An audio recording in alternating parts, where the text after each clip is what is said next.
or you can directly give value for your array like this also. This is not something you will be using in long time programming. Okay, when you write lot of code manipulating data, you don't know what your data is going to be. So you usually use for loops to iterate through the array and get the output. Okay. Now we saw about a different type of for loop, right? We saw a for loop called for each. Alright. So how will for each work? Now I told you for loop is for a definite number of times, so 5 times. Now we use for each loop to iterate through arrays. Now what is the format for each loop? For okay, I'll go to that now. You say the type of the variable int to going to the array. Now your int variable is a temporary variable that will have the value as it iterates through the array. What I mean here is for the first loop. Now this entire loop will execute how many times? The length of the array. So now the length of the array is 5 times. So it will iterate through 5 times. Now you don't have to explicitly say increment only for 5 times. Now this is a special kind of for loop which will keep iterating till the length of the array or any collection data that you're going to use. Now it is, for us, it is array and it is length is 5. So it will iterate for 5 times. And it will, the variable int var will store the value of the index of the array that you're going to iterate. For example, here we're explicitly saying array of I, right? ARRI, the value ARRI. So at the first initialization it will be 0 and then 1. Here, what is happening is we're taking each index array of 0 and giving it to the value or the variable var. It holds the value. And then again it iterates, then the array of 1 value will be stored here. I'll show it. Let's see the example.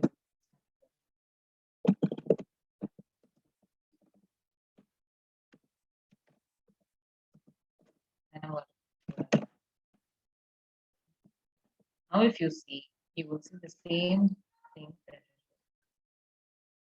See?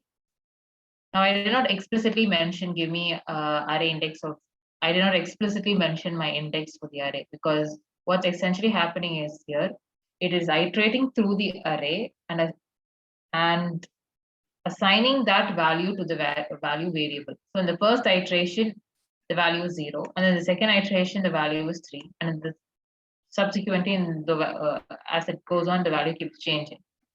This is your for each loop. You can use your for each loop for any kind of array, even for string arrays you can use them, or any kind of array. For string arrays, it's the same concept. You give string, you saw the example there, right? So string, str, and then you will say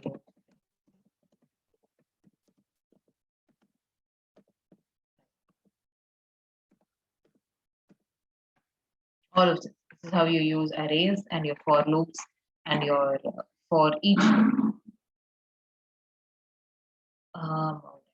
Before we see example of this one, how to print a multi-dimensional nested for loop, we will finish while loops and then we'll come back. Okay, the next concept in Java is while loop. While and do while loop.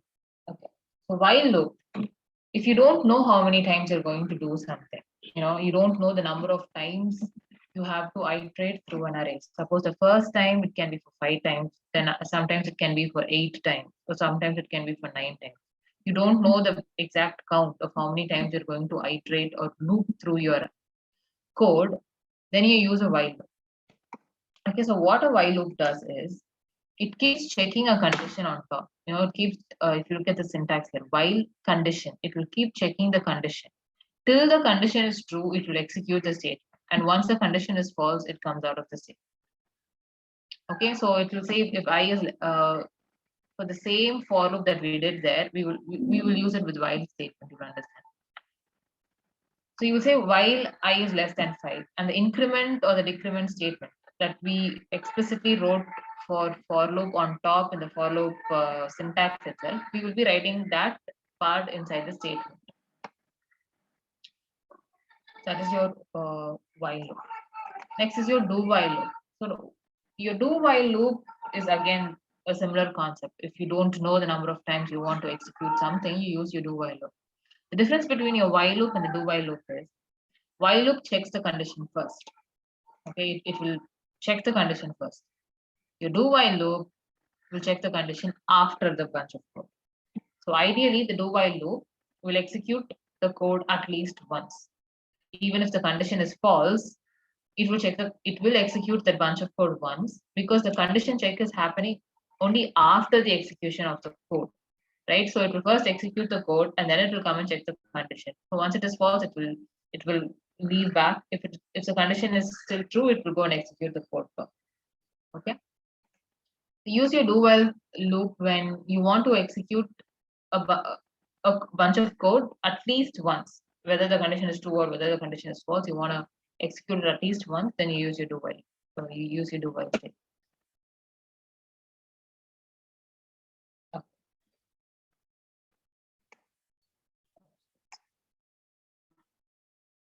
We'll see some examples for your do while. Let's wait in another method.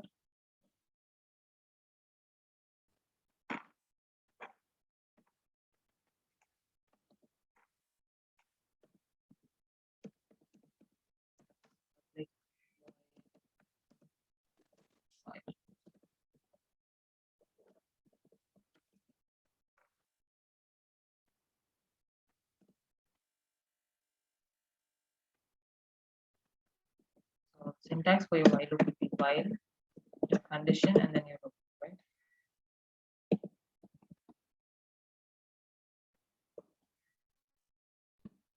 Here I have anyway to check the condition. I have to initialize my variable. So I'm going to initialize this as 0.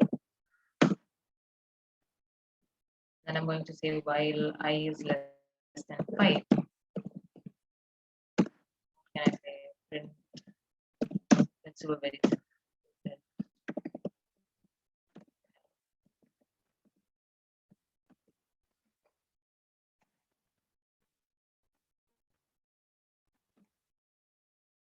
Now I have to say that I have to explicitly give my increment or my decrement statement here. What I mean here is if I don't give that, if I don't give my value for my if I don't increase the value of my I here, what will essentially happen? Can anybody tell me?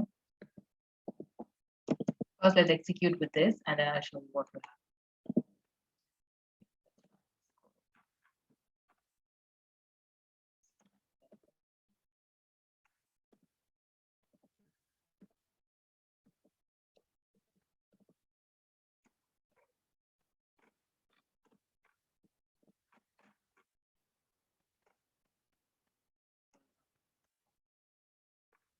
You see it printed exactly 5 times.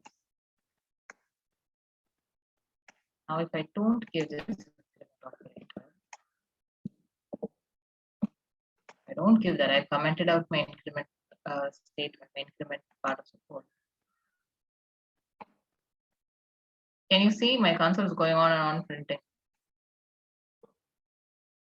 This is how you create an infinite for loop here. I stop it.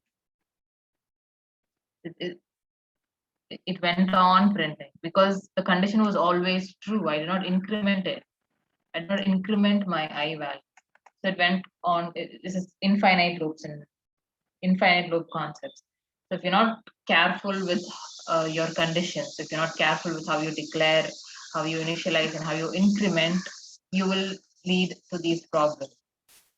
If you've seen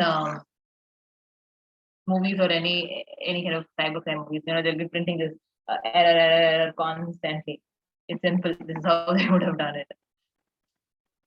Just create an infinite loop, put some value inside, and if you execute the code, this is what will happen. Till I stopped it, I went and told my Java JVM machine to stop executing that program. Until I say stop, it will execute.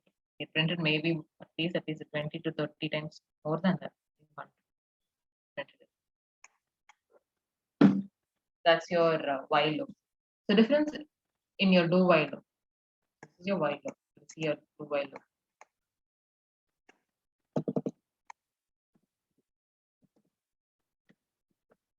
All right, my do while loop. Do. Then over here I write my condition at the end while I is less than 5.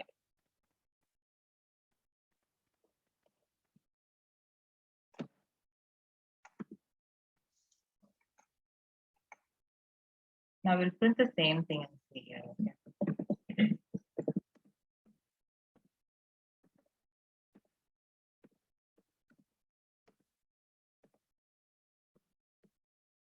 Just going to print the value of I. Why I'm doing this is I've already initialized my I outside the scope of my I. The value will be here, and when it comes here, the while loop will already increment the value of I, and it will be 5. So it will only come out here. So ideally, this should not be executed, but since we are using do while loop, it will get executed at least once.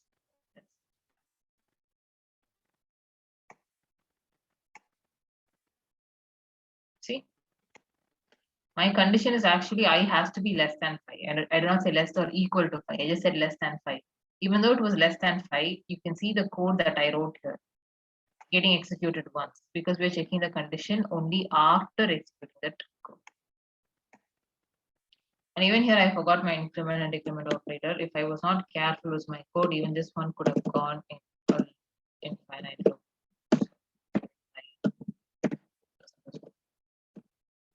I did. Suppose if I initialize my I is equal to 0 back here, now it will get in. The value of I will get in printed for. So based on your requirements, you can use your for loop or your while loop or your do while loop as and when, however you want it to happen. All right, next is your jump state. Okay, so we saw loops now, right? We saw loops which were going to get executed n number of times, depending on a condition. Now, suppose when this is happening, you need to break the control. You don't want it to happen. You want to stop the execution. You want to stop the loop execution.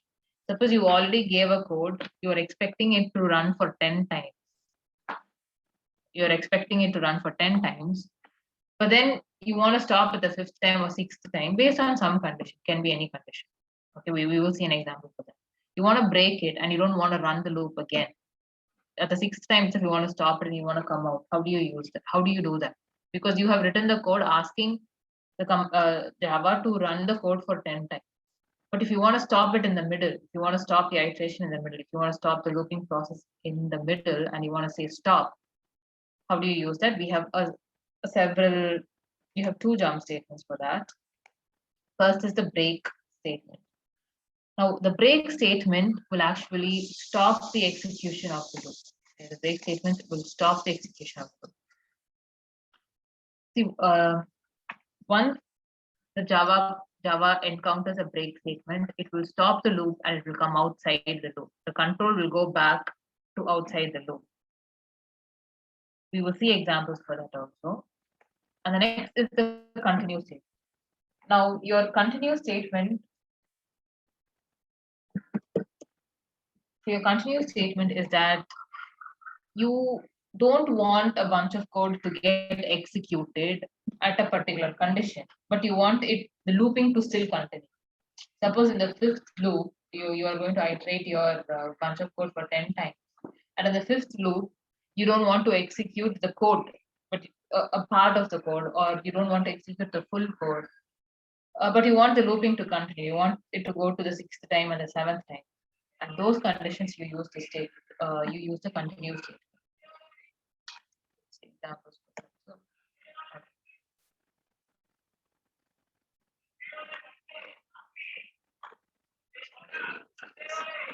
Now where should we use? Okay, we'll do it. So I'm iterating my for loop for 5 times, right? I'm giving a value array. The array has values 2, 4, 6, 8, and 10. Let's go back to the first method I initialized. The first method we saw today. So I'm going to give a condition for this particular system out. I'm going to check a condition. I'm going to say that if I don't want to print it for the second time of the loop, if I is equal to 2, when the index is 2, I don't want to print this. I'm saying if I is equal to true, I'm going to tell it break. Come out of, just do it for 2 times and finish it.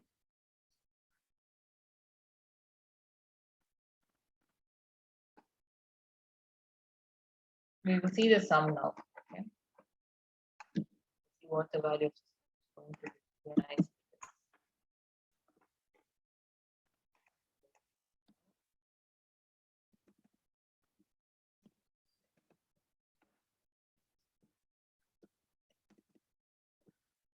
Using the same method, all right? We are going to pass this array and we're going to get the sum.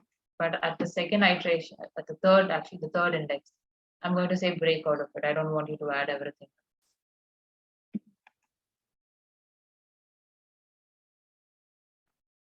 See, it went to 2, the first number, 0, that happened.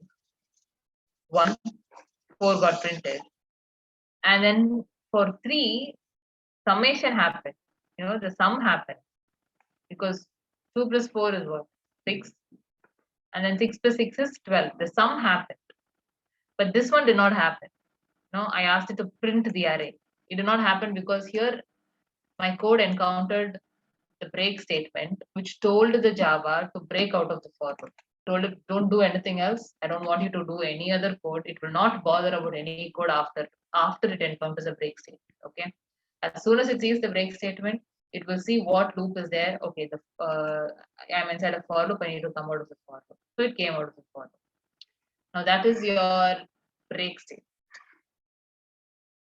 Now, how do we do this for our continuous state? Okay, so now how about this?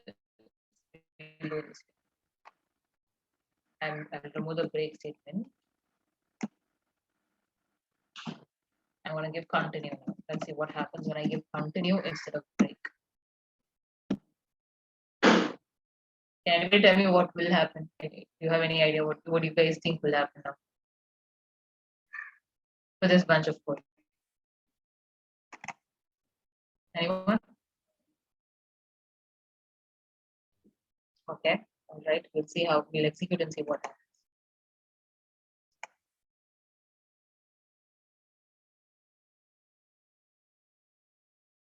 Can you see what happened?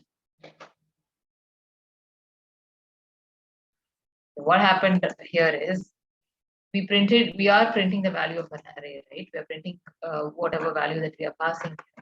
But when it came to I is equal to 2, that is when it came to the second position, the second index, which is value of 6, Java encountered a statement called continue. Again, continue told Java to stop the execution right then and there and go iterate the loop again.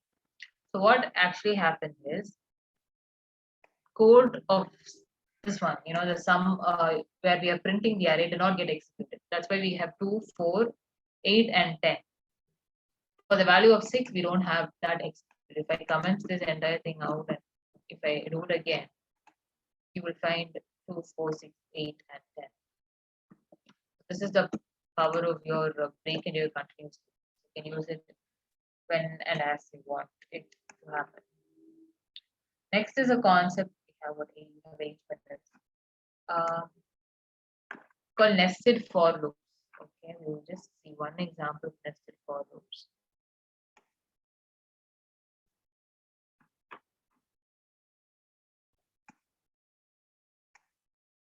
Okay. Shall we print a pyramid and see what is nested for loops? Just like nested if else loops. You know, nested for loops are where you call for loop inside a for. That is your nested for loop.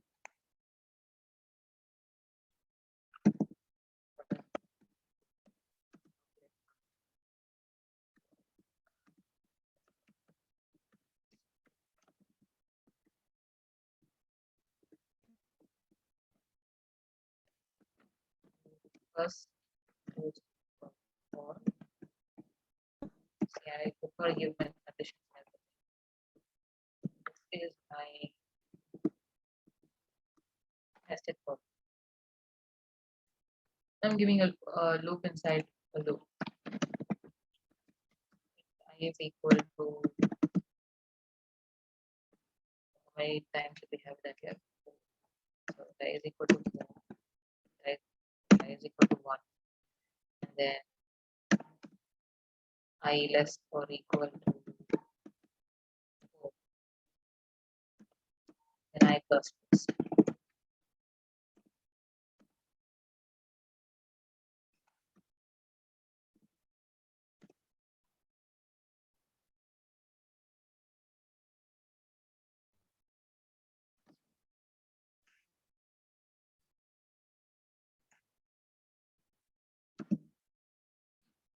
And here I'll give another one. If j is equal to 1 again, then 4 plus plus.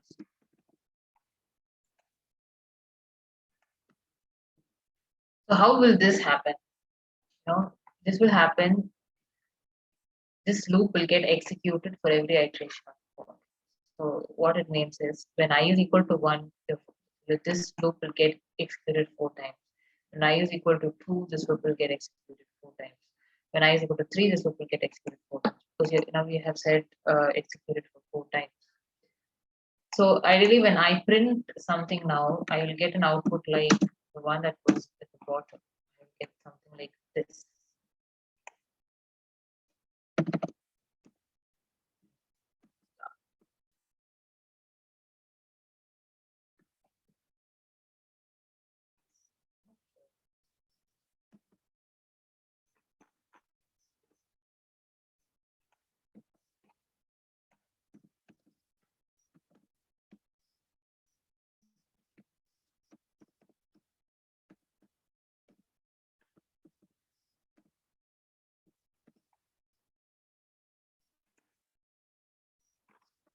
Yeah, what did I do? It all executed the same time because I put print L.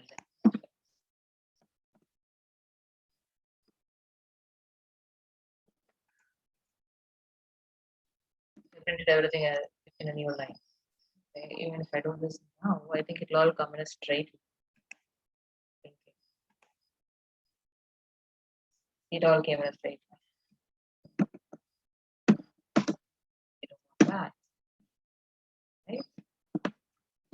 I want to say after you finish this, go to a now we got what we want.